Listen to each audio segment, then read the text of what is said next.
Hello, everybody. I got this blog in an email sent to me today. I don't have a web link for it to take you right to it, so I thought I would share it with you here. And rather than typing it on a long Facebook post, I thought I would just go ahead and read it, as I thought this would be a better way to, get it to you. But this was a blog called Hurried by Casey Jordan. And she starts out, she says, the gate attendant announced that we would be boarding shortly, so I put my book away and got in line. And when they called my group, three grown men shoved past me to get on the plane first. We were in the first boarding group. We had assigned seats. The overhead bin space was not going to be full. There was no reason to hurry. But hurry is what we do. I've been noticing the symptoms of hurry a lot lately. I was in Utah for vacation, driving on a windy, narrow mountain road with my siblings, when a truck came barreling up from behind. Our pace, the speed limit, was evidently too slow for him, so he swerved into the opposite lane to go around us.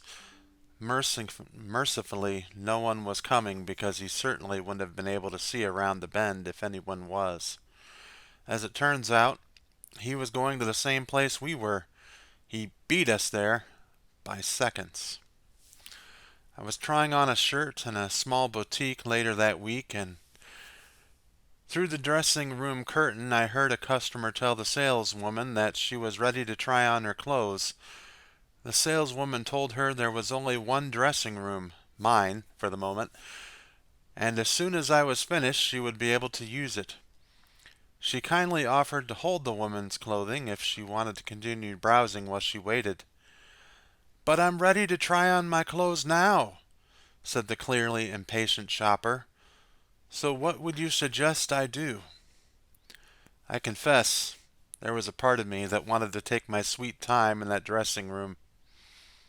Hurry is just what we do. It's a habit. Often we don't even realize we're doing it, much less know why we're doing it. Hurry, writes John Ortberg, is not just a disordered schedule. Hurry is a disordered heart. I don't know what's disordered in your heart. I know, at least in my honest moments, what's disordered in mine. I prioritize productivity over people and movement over memories. I think more about what's ahead of me than what's right in front of me. Life is too short. Too often. It's way too short. Let's slow down. Let's learn to wait. Let's find out what we have been missing. Let's take a deep breath. Let's stop and quite literally smell the roses. Let's get our hearts back on track. Friends, I gotta say, as I read this blog today, it really got to me. Sometimes I have trouble in my own life slowing down, especially this time of the year, and I remember back when I was a kid, my family would go out for like pizza or something like that, and eating out back then took a lot longer.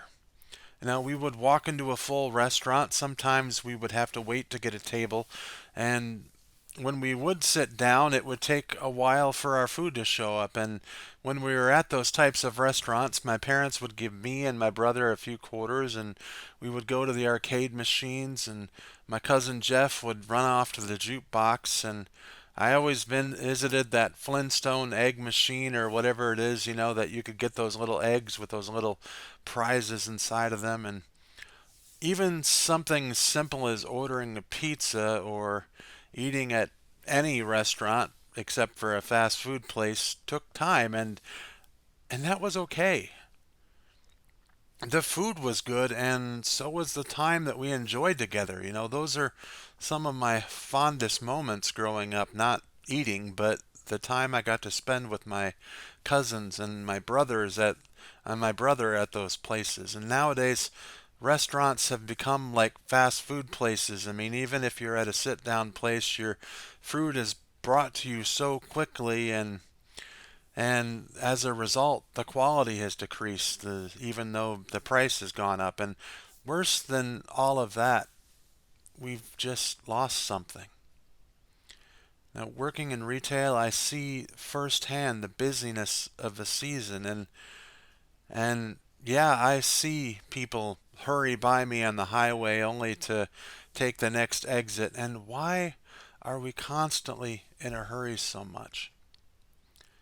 And even as a pastor, I find myself, with my full schedule of the holidays, writing messages, getting lessons for the Wednesday night kids, planning this event we're doing, and there's a lot that's packed in there. And I just think to myself, I got to keep going. I got to keep going. But why do we hurry so much? During this Advent season, I've been encouraging people to rediscover hope that this season brings, that this season is all about, and where that hope comes from, and rediscover the peace of God, the peace that He gives, and find joy in these things. And also, as what will come up next week, is to embrace the love of God.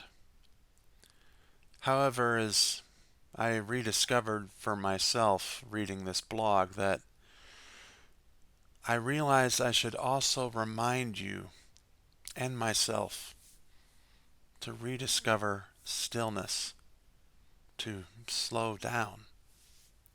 One of these psalms that God always brings me to in these moments is that Psalm 46. It starts out, God is our refuge and strength, an ever-present help in trouble. Therefore we will not fear, though the earth give way and the mountains fall into the heart of the sea, though its waters roar and foam and the mountains quake with their surging. There is a river whose streams make glad the city of God, the holy place where the Most High dwells. God is within her, she will not fall. God will help her at the break of day. Nations are in an uproar, kingdoms fall. He lifts his voice, the earth melts.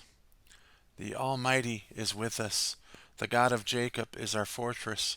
Come and see what the Lord has done, the desolations he has brought on the earth.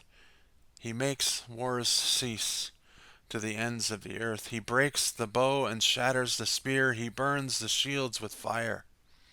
He says, "Be still and know that I am God. I will be exalted among the nations. I will be exalted in the earth." Friends, the Lord Almighty is with us. The God of Jacob is our fortress. So, friends, as you rediscover Christmas, as you rediscover what it means this year, I also encourage you to rediscover stillness. And I'm not just talking about praying to God, and reading your Bible. That's a given. We have to do those things. You can't know somebody if you don't talk to them. You can't know about God if you don't read His Word. The Bible is like His letter to us. Friends, also put your devices down. Being still is not the same as vegging out over Netflix or Hulu or Disney Plus or whatever it is, streaming services or TV channels you watch. Take a walk. Look at the Christmas lights. Just enjoy the beauty of the creation around you. Take time and really reconnect with God this Christmas. And not only connect with God, but reconnect with each other. Whether it's over a meal or whether it's just hanging out. Learn to slow down. Be still. God bless you guys. Have a great Christmas.